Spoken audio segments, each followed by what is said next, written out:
Well, do you ever feel like you are the only one who notices when something's off, but you keep your mouth shut anyway?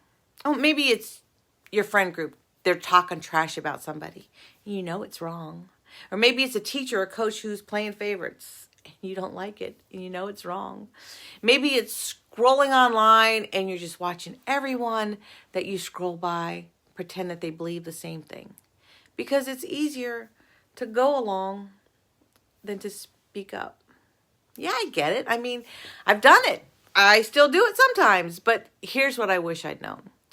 Every time you silence that small voice in your gut, you know, the one that says, something's not right here. You're paying a price.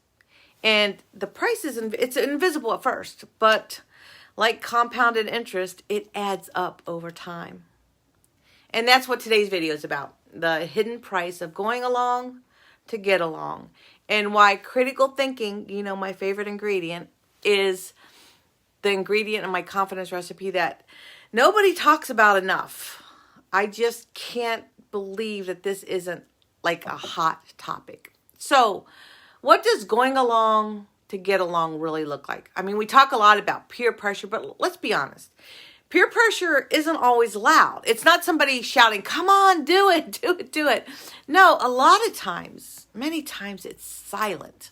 Sometimes it's just that fear that if you disagree, you're going to be labeled. You're going to be labeled as difficult or dramatic, or you're just too opinionated. So you nod. Yeah, you agree. You smile when you really want to speak. And that tiny voice inside you, the one that questions things, that ask why, that voice, it just starts to fade. But here's what I learned the hard way. When you trade your voice for acceptance, you start losing confidence in your own judgment. And that is the real cost. Not just what you don't say, but what you stop believing you're capable of thinking on your own. So where does this start? Well, you know. Us girls are taught from the time that we're toddlers, we need to keep the peace.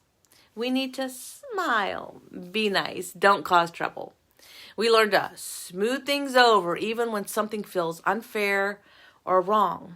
It's our job to make it work. And at first, I mean, it feels smart. It feels safe. But over time, that habit, it just turns into a pattern. And that pattern becomes part of your personality. I mean, you start confusing agreeable with good. And suddenly, being liked feels more important than being right. But here's the thing. You can't build confidence on top of confusion. Confidence, it needs roots. It needs the truth. And the only way to find your truth is to think for yourself. That's why in my book, Mixed or Rise, A Girl's Recipe for Confidence That Grows With Her, I call critical thinking one of the 3 key ingredients. And if you've watched my videos, you know it is my favorite ingredient because it's what keeps your confidence real. It's not performative. It's true. So what critical thinking actually means? Well, when I say critical thinking, I'm not talking about like school debates or writing essays. I'm talking about something, so much deeper. Something that you practice every single day. And it's the ability to pause and ask questions. Even about what seems obvious. I mean, it's reading a post and asking, like, who benefits from me believing this? It's realizing that just because everyone's nodding, it doesn't mean that they're right. Critical thinking, it protects you. It keeps you from following the loudest voice in the room. It gives you the power to say, I hear what you're saying, but I don't agree. And you can say that calmly, with confidence, without yelling or fighting.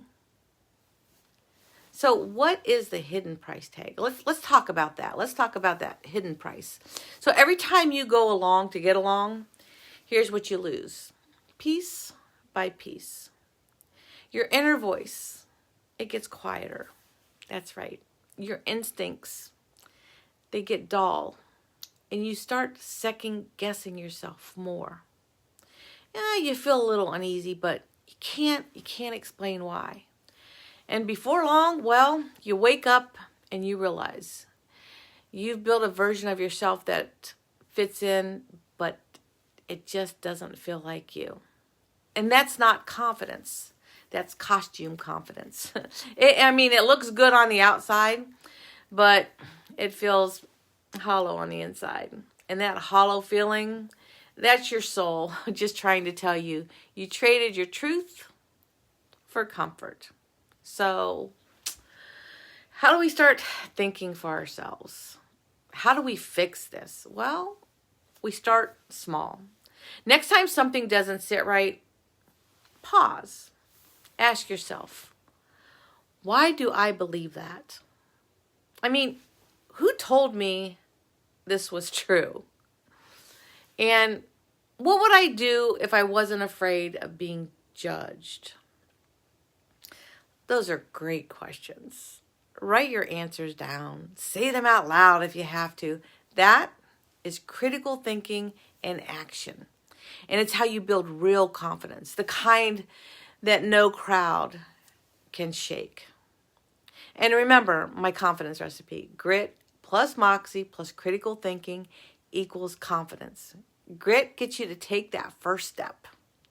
Moxie keeps you going even when it's hard. But critical thinking, that is the compass. It keeps you on your path when everyone else is walking the other way. So, here's my challenge for you this week. Notice one situation where you usually go along with it. And instead, pause. Ask questions. Trust that quiet inner voice that says something doesn't feel right. Because every time you think for yourself, even once, you get stronger. And that right there, it's how confidence starts to grow. So tell me in the comments, when was the last time you caught yourself going along to get along? And what did it cost you? Let's talk about it, because this is how we wake up together.